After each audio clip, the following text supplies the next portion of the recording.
Hello everyone, कैसे हैं आप लोग। आशा है आप लोग की पढ़ाई अच्छी चल रही होगी। मेरे प्यारे विद्यार्थियों, आज का लेक्चर जो है लेक्चर नंबर 3 जो क्लास 9 के लिए है। ये जो पिछला लेक्चर है उसी के आगे हम लोग पढ़ेंगे। आप लोगों ने ध्यान दिया होगा कि हमने एक एग्जाम्पल लिया था, हमने एक वीडियो को रिव्यू करके देखा तो मुझे पता चला कि मैंने एक एग्जाम्पल लिया था, उसमें थोड़ा सा करेक्शन करनी होगी कि जो मैंने एग्जाम्पल लिया था कि वेक्टर को एक सिंबल अलजेब्रा के तहत क्यों नहीं ऐड किया जाता है, और हम लोग एक एग्जाम्पल के माध्यम से उसको समझा था और उसमें मैंने दिखाया था कि इधर शायद 10 न्यूटन का शायद फोर्स लग रहा था इस डायरेक्शन में, और इधर मैंने लिखा था 2 न्यूटन का। तो इनका जो नेट इफेक्ट था हमने लेफ्टवर्ड शायद बोला है, लेफ्टवर्ड बोला है, लेकिन देखिए ये जो मैग्नीट्यूड है ज्यादा है तो ऑब्वियस सी बात है कि ये राइटवर्ड में जाएगा। ये किधर जाएगा? जो भी मैग्नीट्यूड यहां पर लिखा होगा उसके हिसाब से यहां पर 10 में से 2 नेट घटाकर हम लोग ये समझेंगे। उसी एग्जाम्पल को ये करेक्शन है, ये 8 न्यूटन ये राइटवर्ड होगा। आई थिंक वहां मैंने लेफ्टवर्ड बोल दिया था, राइटवर्ड होगा ये, उसको आप लोग ध्यान दे दीजिएगा, करेक्शन कर लीजिएगा वहां पर, क्योंकि हम लोग के पास एडिटिंग वाला कोई नहीं है उपाय, इसलिए हम लोग डायरेक्ट वीडियो को डाल देते हैं। आगे बढ़ते हैं मेरे प्यारे विद्यार्थियों। उसके आगे जितना मैंने पढ़ाया उसमें हम लोग डिस्टेंस और डिस्प्लेसमेंट की कॉन्सेप्ट पर बात कर रहे थे। डिस्टेंस और डिस्प्लेसमेंट की कॉन्सेप्ट पर हम लोग बात कर रहे थे।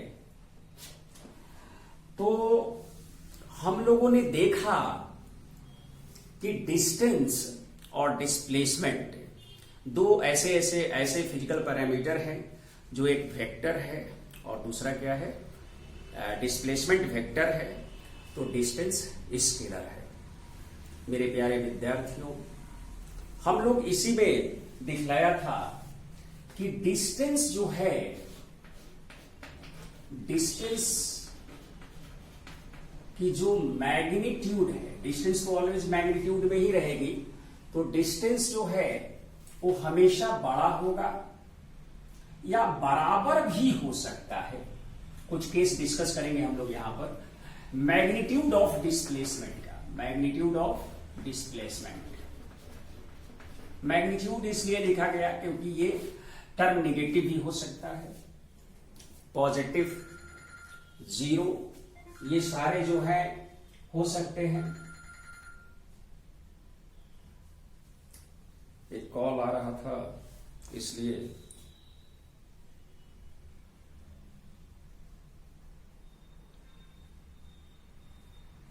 सॉरी डिस्टर्बेंस के लिए।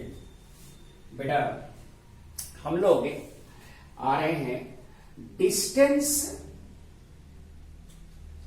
जो है वो हमेशा बड़ा होगा नहीं तो बराबर होगा। तो इक्वालिटी साइन कब होल्ड करेगा, थोड़ा सा इसमें डिस्कशन हम लोग कर लें कि इक्वालिटी साइन कब होल्ड कर सकता है। मेरे प्यारे विद्यार्थियों, अगर मान लो कि कोई ऑब्जेक्ट है जो स्ट्रेट लाइन मोशन कर रहा है, स्ट्रेट लाइन मोशन मान लीजिए ए से बी जा रहा है, ए से बी जा रहा है, मान लो यहां इनिशियल पोजीशन पर है, ये इनिशियल पोजीशन है और यहां पहुंच गया और यहीं पर आकर वो रुक गया मान लो। तो यहां से यहां तक का जो डिस्टेंस है और डिस्प्लेसमेंट है दोनों सेम है।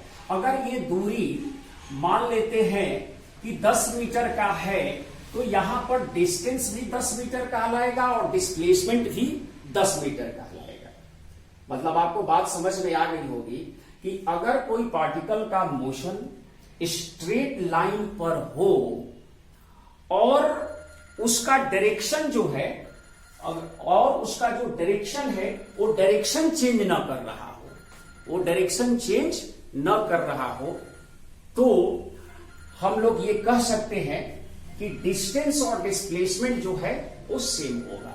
डिस्टेंस और डिस्प्लेसमेंट जो है सेम होगा। अच्छा सर, बिल्कुल अच्छा लगा। मतलब सर आप ये कहना चाहते हैं कि डिस्टेंस और डिस्प्लेसमेंट का जो कॉन्सेप्ट है, डिस्टेंस एंड डिस्प्लेसमेंट का जो आइडिया है, वो इक्वालिटी साइन पर तभी हम बात कर सकते हैं कि जब इनिशियल पॉइंट से कोई चलना प्रारंभ किया तो वो चलते जा रहा है, चलते जा रहा है, चलते जा रहा है, तो किसी भी पॉइंट पर अगर हम उसका लोकेशन को फिक्स करके देखें तो डिस्टेंस और डिस्प्लेसमेंट सेम आएगा। यस, अगर वो बैक ना हो, मतलब कि पीछे की तरफ वो वापस ना आए, अगर पीछे की तरफ वापस आने लगेगा तो डिस्टेंस तो बढ़ेगा, लेकिन डिस्प्लेसमेंट की मैग्नीट्यूड हो सकता है कि धीरे धीरे धीरे धीरे धीरे धीरे धीरे के इनिशियल पोजीशन पर आ जाए तो जीरो हो सकता है, घटने लगता है। फिर मान लीजिए कि इधर भागने लगेगा तो निगेटिव में डिस्प्लेसमेंट होगा, तो मैग्नीट्यूड वाइज भी बढ़ने लगेगा डिस्प्लेसमेंट भी। देखा जाए इस तरह से इनिशियल और फाइनल के बीच का सिचुएशन को हम लोग रीड करते हैं डिस्प्लेसमेंट में। मेरे प्यारे विद्यार्थियों, मुझे ये पता चल रहा है कि आप लोगों को थोड़ा बहुत जो आइडिया है डिस्टेंस और डिस्प्लेसमेंट का वो समझ में आ गया होगा। डिस्टेंस और डिस्प्लेसमेंट में रिलेशन समझ में आ गए होंगे। डिस्टेंस और डिस्प्लेसमेंट मीन्स आप नहीं लिखे होंगे तो यहां लिखिएगा कि डिस्टेंस एक स्केलर क्वांटिटी है। डिस्टेंस कैसा क्वांटिटी है? Distance is a scalar. अगर लिख दिए होंगे तो कोई बात नहीं है, जो पिछले क्लास में हो गया होगा। डिस्प्लेसमेंट कैसा क्वांटिटी है? Displacement is vector. Vector physical quantity है। डिस्टेंस ट्रैवल, ट्रैवल से ही मानेंगे, डिस्टेंस हम बोल तो रहे हैं लेकिन वो अंडरस्टूड है कि डिस्टेंस ट्रैवल ही बोला जा रहा है। तो डिस्टेंस ट्रैवल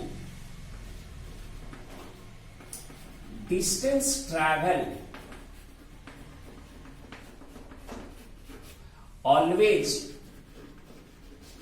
पॉजिटिव होगा फॉर मूविंग बॉडी के लिए। फॉर मूविंग बॉडी, अगर बॉडी मूव कर रही है, फॉर मूविंग बॉडी के लिए या मूविंग पार्टिकल जो भी बोल सकते हो।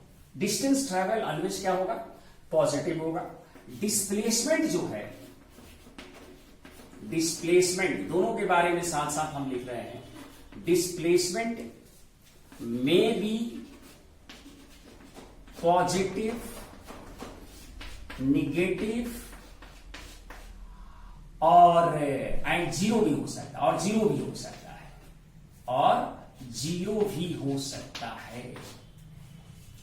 मतलब कि डिस्प्लेसमेंट जो है पॉजिटिव भी हो सकता है, निगेटिव भी हो सकता है, जीरो है क्योंकि ये वेक्टर है, और दोनों का ऐसा यूनिट मीटर है, ये समझेंगे हम लोग। किलोमीटर में भी मेजर होता है डिस्टेंस डिस्प्लेसमेंट, मीटर उसका ऐसा यूनिट होता है। तो इतनी बात आपको डिस्टेंस डिस्प्लेसमेंट पर जाननी चाहिए कि इस तरह से, और कब इक्वल होता है ये भी समझना चाहिए। उन दोनों में रिलेशन क्या है उसके बारे में समझना चाहिए। ठीक है सर, हम लोगों ने इस बात को मान लिया। अब कुछ जो है डिस्टेंस और डिस्प्लेसमेंट पर हम लोग न्यूमेरिकली कैसे आगे बढ़ सकते हैं इसके बारे में हम लोग थोड़ा सा ध्यान दें। डिस्प्लेसमेंट जो है का जो डायरेक्शन है इनिशियल टू फाइनल पॉइंट होगा।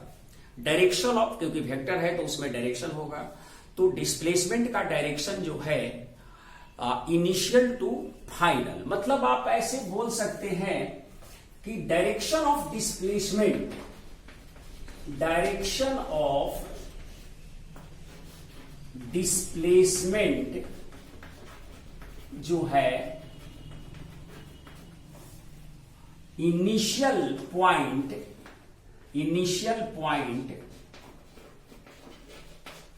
टू फाइनल पॉइंट है। टू क्या है?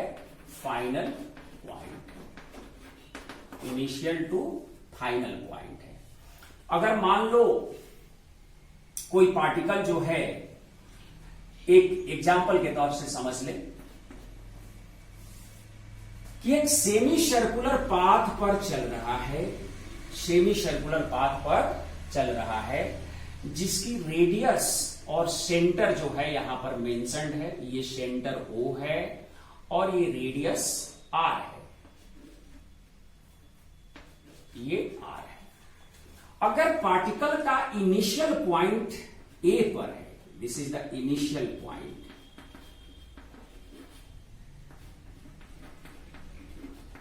और this is the final point, इस पाथ से O आ रहा है और यहां पर पहुंच रहा है, फाइनल पॉइंट है ये, मान लीजिए फाइनल पॉइंट। तो इनिशियल और फाइनल पॉइंट को ज्वाइन करने वाली स्ट्रेट लाइन का जो लेंथ है, वही डिस्प्लेसमेंट का मैग्नीट्यूड होगा। और डायरेक्शन तो समझ ही सकते हैं कि हम लोग यहां से देखें तो ये इनिशियल टू फाइनल पॉइंट, यही डिस्प्लेसमेंट होगा। ये क्या होगा? डिस्प्लेसमेंट। ये AB जो डायमीटर है इसका, AB जो एग्जाम्पल के माध्यम से हम लोग समझने का प्रयास कर रहे हैं कि AB जो डायमीटर है, ये सेमी सर्कल का जो डायमीटर है, particle is going on this route, ये जो कर्व है, सेमी सर्कुलर जो कर्व बनाया गया है यहां पर, इस रूट से A से चलकर वो B पर पहुंच रहा है, मान लेते हैं ऐसे। हालांकि what ever be the path, अगर मान लो हम ऐसे भी बना दे, ऐसे भी बना दे, कहीं से भी कोई पाथ बना ले और A से B वो जा रहा है, तो यही लेंथ डिस्प्लेसमेंट का होगा। डिस्प्लेसमेंट का जो मैग्नीट्यूड होगा AB, यही डिस्प्लेसमेंट वेक्टर है। यही क्या है? डिस्प्लेसमेंट वेक्टर है। और इस डिस्प्लेसमेंट वेक्टर का जो लेंथ है, जो मैग्नीट्यूड है, जो बाद में हम लोग इसको वेक्टर में कैसे मैग्नीट्यूड का नोटेशन होता है वो सब धीरे धीरे बाद में बताया जाएगा आपको।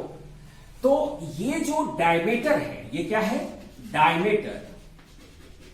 डायमीटर जो है यही है डिस्प्लेसमेंट का मैग्नीट्यूड। एंड इट्स डायरेक्शन बोलेंगे A to B, मतलब ये स्ट्रेट लाइन पाथ पर, ये A to B,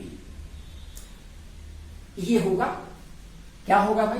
तो डिस्प्लेसमेंट होगा सर, डिस्प्लेसमेंट की मैग्नीट्यूड होगा। Direction initial to final point को ज्वाइन करने वाली स्ट्रेट लाइन है, वही होगा। ज्वाइन करने वाली जो स्ट्रेट लाइन है वही होगा आपका, उसी का लेंथ जो होगा वो डिस्प्लेसमेंट की मैग्नीट्यूड का लेंगे। डायरेक्शन ऐसे समझेंगे।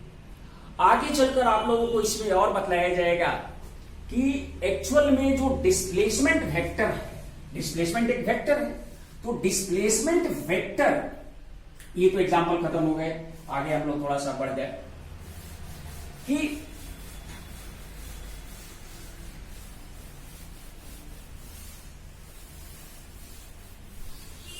इसी सवाल को थोड़ा बहुत ऐसे समझते हैं। इसी सवाल को मान लो कि मैंने कहा कि ये सेमी सर्कुलर पाथ से कोई पार्टिकल चल रही है, जिसका सेंटर O है और रेडियस R है। पार्टिकल इनिशियल पोजीशन यहां पर है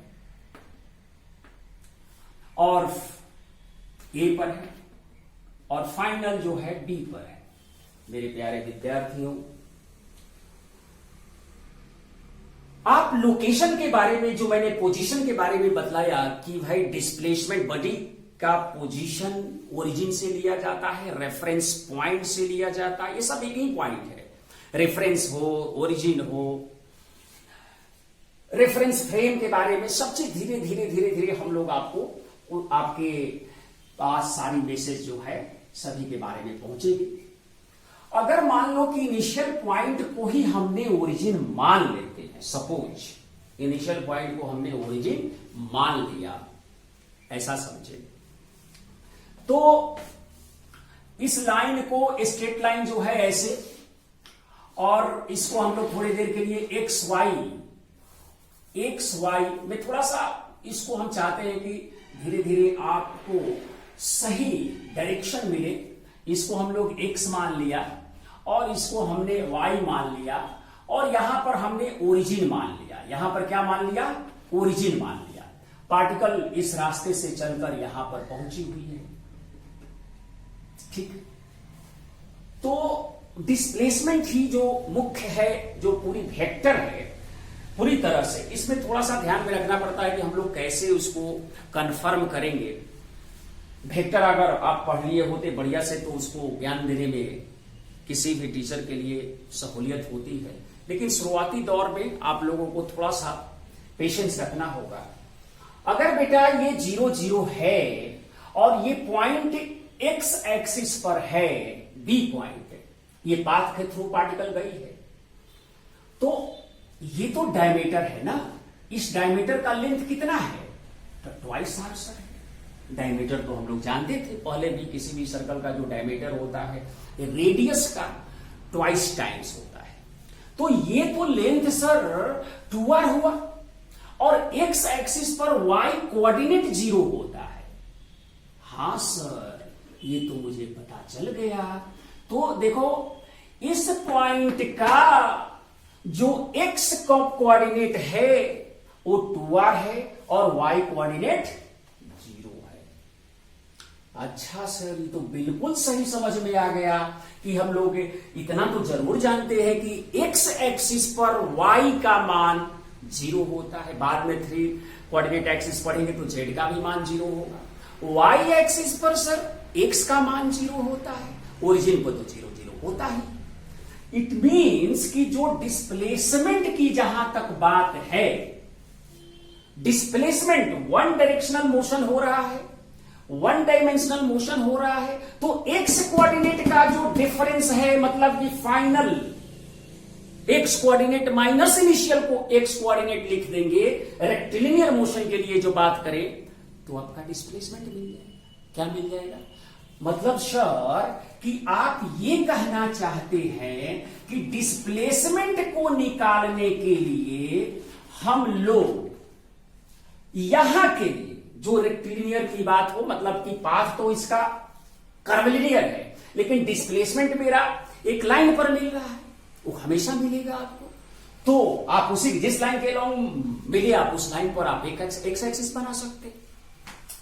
मतलब ये सर कि आप कहना चाहते हैं कि फाइनल जो एक्स कोऑर्डिनेट है अब माइनस इनिशियल जो एक्स कोऑर्डिनेट है, या फाइनल एक्स कोऑर्डिनेट का मतलब पोजीशन से ही है बेटा।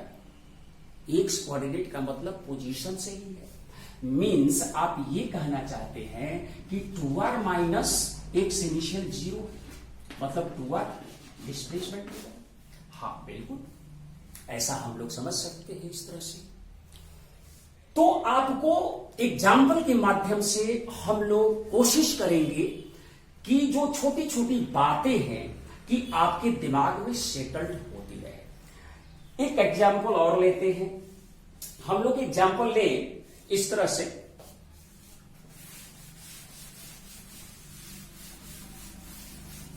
अच्छा इसमें अगर पूछा जाता कि डिस्टेंस ट्रैवल क्या होता है, इन अबव क्वेश्चंस क्वेश्चन लिख सकते हैं कि also calculate the distance travelled.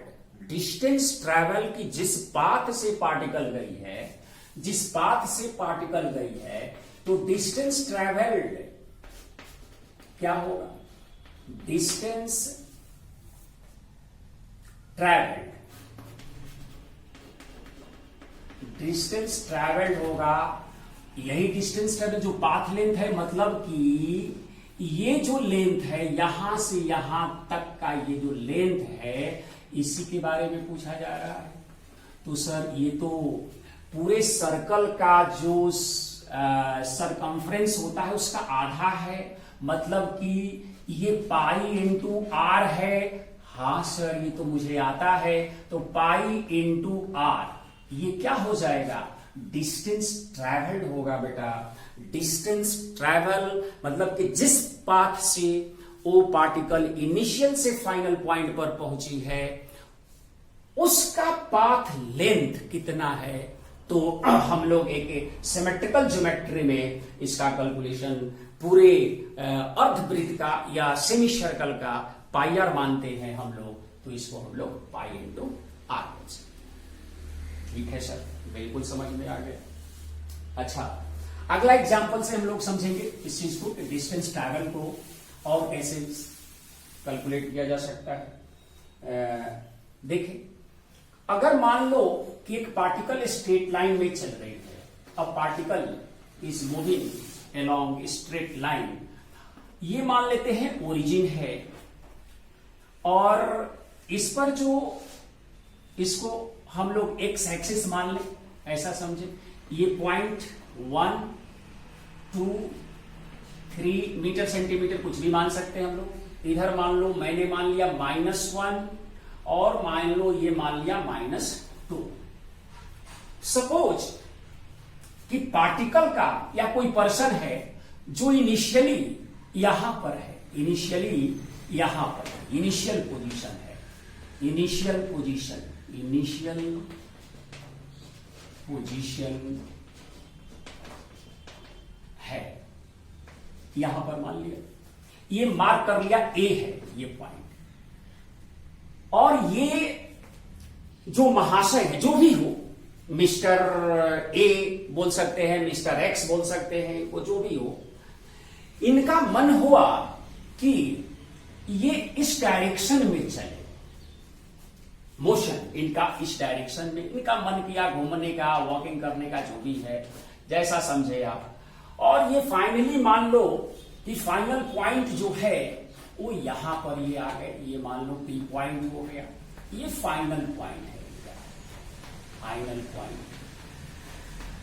तो आपसे पूछा जाएगा इसमें कि ये जो मिस्टर एक्स है चाहे वाई है, ये कितना डिस्टेंस ट्रैवल किए और कितना डिस्प्लेसमेंट किए, डिस्प्लेसमेंट कितना हुआ और डिस्टेंस कितना ट्रैवल हुआ।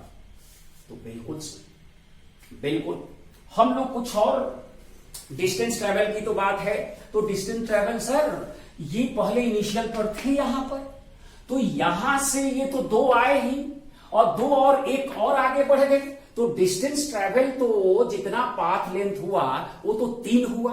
अगर ये सारे मीटर में है तो 3 मीटर बोलेंगे, अगर ये सारे किलोमीटर में मेंशन है तो किलोमीटर में बोलेंगे, सेंटीमीटर में मेंशन होगा तो सेंटीमीटर में बोलेंगे। तो सर आप कहना चाहते हैं कि इनका जो डिस्टेंस ट्रैवल है, डिस्टेंस ट्रैवल जो है वो कितना हुआ, 2 यहां से आए, अब +1 और आगे बढ़ गए, तो ये हो गए 3 मीटर पर आ गए, अगर हम मीटर मान लेते हैं इसको तो। बट सर डिस्प्लेसमेंट कितना हुआ, दैट इज वेरी इंपॉर्टेंट कि डिस्प्लेसमेंट कितना हुआ। मेरे प्यारे विद्यार्थियों, डिस्प्लेसमेंट के लिए हम लोग ओरिजिन एक मार्क पॉइंट है जहां से हम देखते हैं कि मेरा इनिशियल पोजीशन क्या है।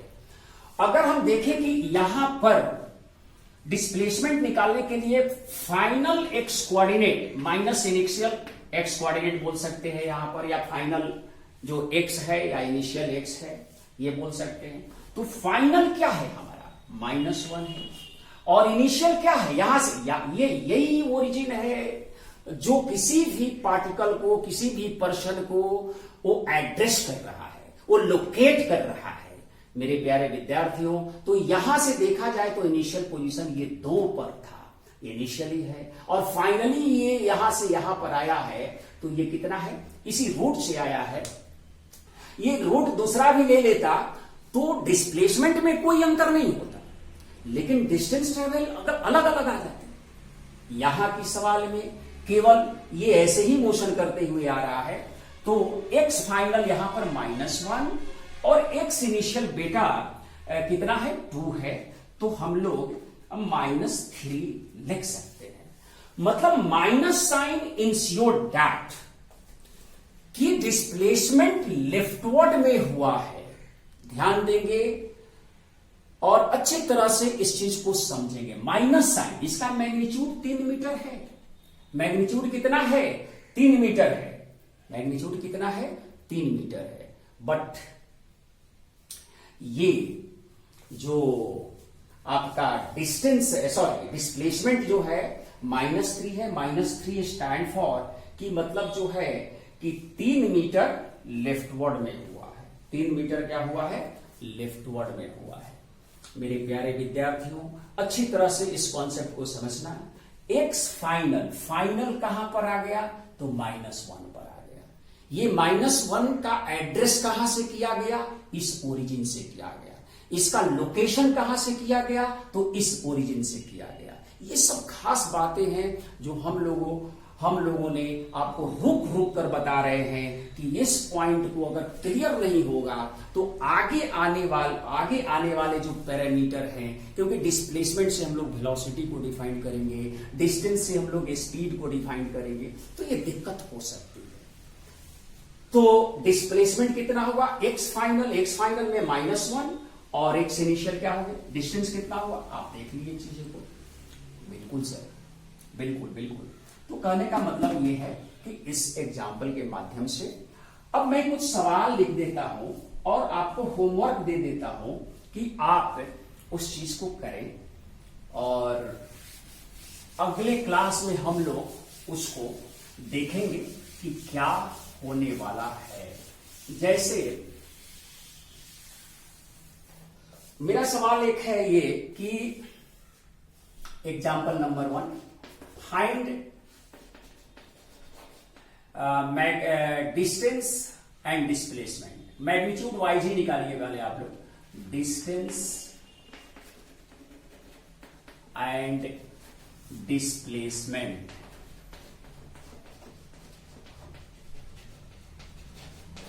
Distance and displacement. जैसे मैं एक ऐसा बनाया, सिंपल आप लोगों के 9th क्लास में थोड़ा बहुत शुरुआती दौर है, इसलिए ये मैंने 90 डिग्री बनाया और एक पार्टिकल है, हमने माना कि वो पार्टिकल यहां से स्टार्ट किया है चलना। ये 90 डिग्री मैंने बनाया, इसको हम लोग यहाँ ए और ये बी और ये सी एंटी क्लॉकवाइज डायरेक्शन में हम लोग नामकरण कर दिया इस ट्रायंगल का। यहां पर मैंने रखा 4 मीटर और यहां रखा 3 मीटर। हमने इनिशियल पोजीशन पर एक पार्टिकल को चलाया, इस रास्ते B to C चला और C to A पहुंचा। इंफॉर्मेशन इतना दिया हुआ है, वो चला B to C पाथ से और C to A पर पहुंचकर यहां पर स्टॉप हो गया और पूछा गया यहां पर इनिशियल पोजीशन ये है, इनिशियल पोजीशन भाया माने मोशन हो रहा है BCA और यह है फाइनल पोजीशन, यह है फाइनल पोजीशन, यह है फाइनल पोजीशन। तो इनिशियल और फाइनल है, तो फाइंड डिस्टेंस एंड डिस्प्लेसमेंट आपको निकालना है। ध्यान से आप लोग इस चीज को देखें और डिस्टेंस और डिस्प्लेसमेंट को कंफर्म करें। ये आपके लिए सवाल है, आप इस सवाल को होमवर्क के फॉर्म में रखें। अगले क्लास में हो सकता है कि हम डिस्कशन भी कर दें इसका, आने वाले जो क्लास हैं। दूसरा चीज, एक और सवाल लिख सकते हैं एग्जाम्पल, उसमें भी आपको डिस्टेंस एंड डिस्प्लेसमेंट की बारी है। हमने एक पार्टिकल को कुछ इस पाथ के माध्यम से चलाने का कोशिश किया है। ए है, बी है, पाथ ऐसे, ये ऐसे और यहां से ऐसे और फाइनली यहां पर आकर वो स्टॉप हो गई। इसका सेंटर, ये जो कर्वलिनियर सेमी सर्कुलर बनाया गया है, इसका रेडियस मान लेते हैं r बराबर